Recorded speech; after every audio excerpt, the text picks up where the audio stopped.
Une femme, un chemin, Road to Millionnaire, 365 jours 47. Alors là, je rattrape en fait mon retard. Je m'étais arrêtée à jeudi. Aujourd'hui, nous sommes dimanche et j'ai quelque chose en fait de tellement waouh à partager. Il y a quelques semaines, en fait, j'ai pris mon billet pour un événement qui aura lieu en juin 2027.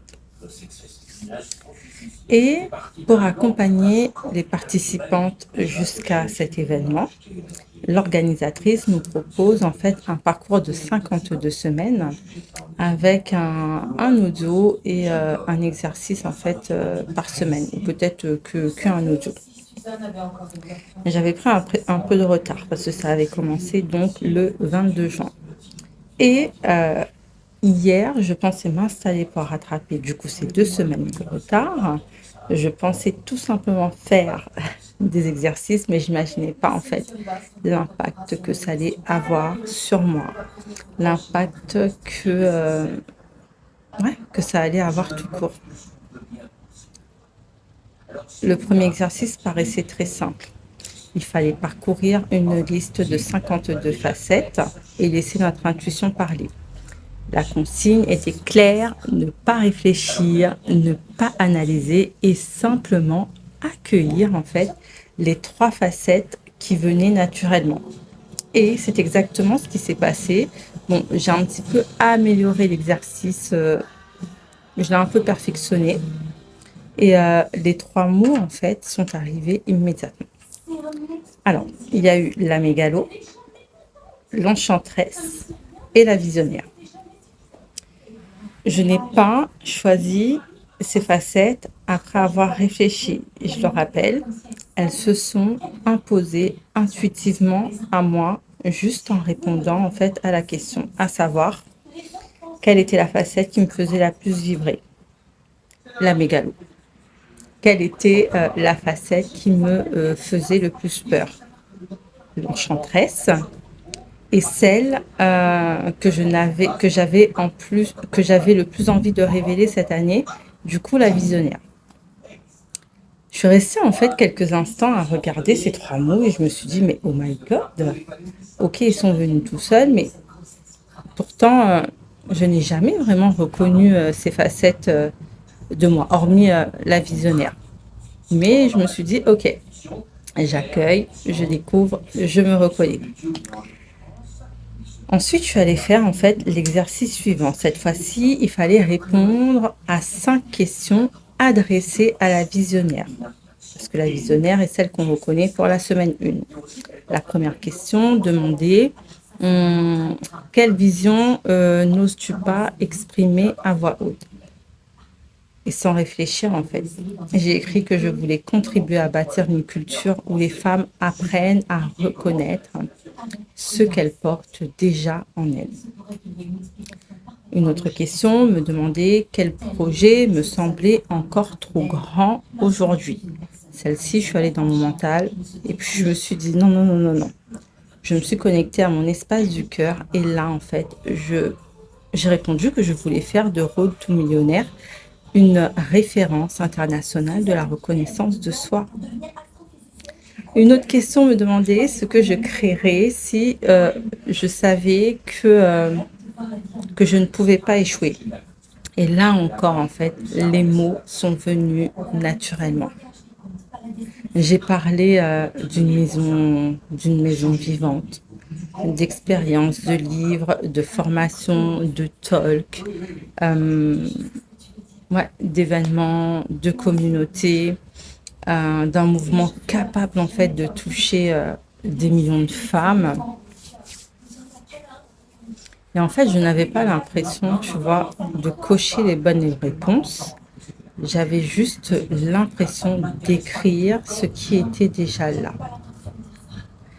Et quand j'ai relu toutes les réponses que je venais d'écrire, j'ai réalisé que je ne décrivais pas en fait une entreprise. J'ai réalisé que Road to Millionnaire en fait était plus qu'un simple projet entrepreneurial. J'ai réalisé que je ne décrivais pas une suite d'offres. En fait, ce que je décrivais, c'est une culture où il deviendrait naturel de reconnaître sa valeur avant de chercher à la prouver. Une culture où les femmes apprennent à reconnaître tout ce qu'elles portent déjà en elles. Et ça a été une grande révélation. Parce qu'à cet instant-là, en fait, quelque chose m'a touchée profondément. C'est que ce que je n'assumais pas, en fait, ce n'était pas ma vision. En réalité, ce que je n'assumais pas, c'était son ampleur, l'ampleur, en fait, de la vision. Parce que ça fait des années, en fait, que j'ai cette vision-là. Cette vision-là, elle a toujours été dans mon regard, dans ma manière, en fait, d'accompagner. Elle était déjà, en fait, dans Find the Gold, mon offre que je viens de sortir, dans That Woman, dans l'offre que je suis en train de construire. Elle était déjà, en fait, dans les vidéos que je publiais. En fait, je vivais déjà tout ça, tu vois. En revanche, tu vois, je cherchais à la présenter comme si je construisais, en fait, une entreprise, alors que je savais que je portais quelque chose de beaucoup plus grand depuis toujours. Ce qui s'est passé ensuite, c'est qu'en terminant l'exercice, j'ai écrit cette phrase. Les réponses de la visionnaire me montrent à quel point je me cache et à quel point je cache ce que je porte dans mon cœur. Et j'ai écrit ça, en fait, à l'organisatrice. Et c'était ça. Parce qu'en fait, je ne cachais pas ma vision, je cachais son ampleur, je cachais l'ampleur de la vision. Quelques minutes après avoir écrit tout ça, ce qui se passe, c'est que je retombe en fait sur une capture d'écran que j'avais faite de mon astrologue en début de semaine. C'était un message en fait à propos de Jupiter qui entre en Lion. Et Jupiter entre en Lion en fait dans ma maison 2. Je l'avais déjà lu, c'est vrai. Mais là en fait, quand hier je suis retombée dessus, j'ai reçu ce message d'une autre manière, à un autre niveau de compréhension.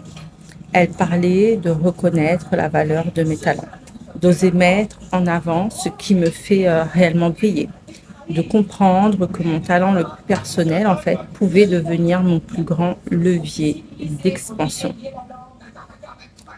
En relisant ces mots, après ces exercices, j'ai vraiment eu l'impression que tout s'assemblait, que tout faisait sens.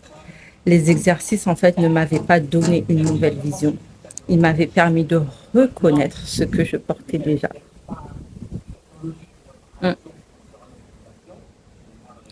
Et ce message venait me rappeler que ce n'était plus le moment, en fait, de la réduire, cette vision. Que c'était le moment de lui donner toute sa place. Et ça, tu vois, je crois que... c'est pas que je crois. Pour moi, Road to Millionnaire 365 change à partir d'aujourd'hui. Parce que jusqu'ici, en fait, je partageais des morceaux de mon chemin. Et à partir d'aujourd'hui, j'ai envie d'ouvrir une fenêtre, en fait, sur cette maison que je suis en train de bâtir. En tout cas, ma vision, elle est tournée vers ça, là, depuis hier soir. Une maison où une femme apprend, elle aussi, à reconnaître tout ce qu'elle porte déjà en elle. Parce que c'est exactement ce que je suis en train de vivre moi-même. De très belles révélations. Et je crois que je vais ouvrir un nouveau volet. Road to Millionnaire 365, jour 47. Jour 47, le chemin continue.